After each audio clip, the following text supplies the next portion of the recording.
My recent masterclass was titled Stop Fearing Food, Embrace a Nourishing Relationship with Eating. Did you see it? Well, today I'd like to talk to you about fear and invite you to get curious about what it is you fear that's showing up in your relationship to food and your behavior with it.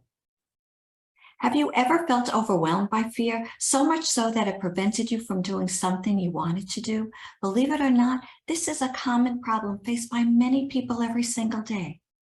Fear has the power to hold you back from taking risks, following your dreams, or becoming successful at anything you attempt to do. If you allow it to control you for long enough, it can eventually erode your quality of life and keep you locked in a prison of inactivity.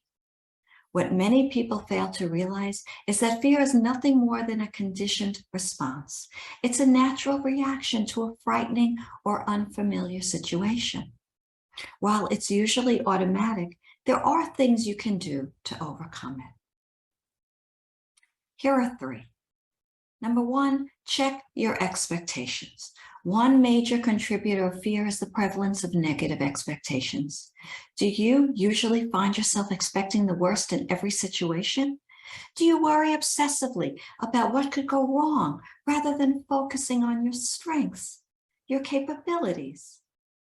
If you make a conscious effort to expect the best, see the positive side of each situation, and keep reminding yourself that you can handle more than you think, you'll find yourself with much less fear to deal with. Even if feelings of fear do manage to creep into your consciousness, you'll still be able to keep them in perspective and balance them against an underlying sense of confidence. You can discredit your fears. Experts will tell you that the majority of things you fear will never come to pass anyway.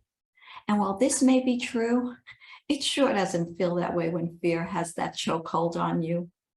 However, if you look a little more closely at your fears when they arise, you may be able to dismiss at least a few. And do the very thing you fear. When you remember that fear is simply a feeling, it loses much of its power. It can't harm you, except in truly threatening situations. You can choose to ignore it and move forward anyway. If you weigh the pros and cons in any situation, you may decide that the possibility of negative consequences is minimal, so there's nothing to stop you from ignoring your fear and going for it.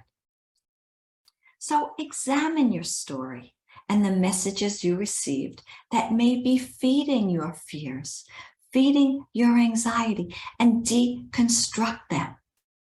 The point is not to become reckless with your decision-making, but rather to empower yourself to know when a fear is groundless and easily overcome.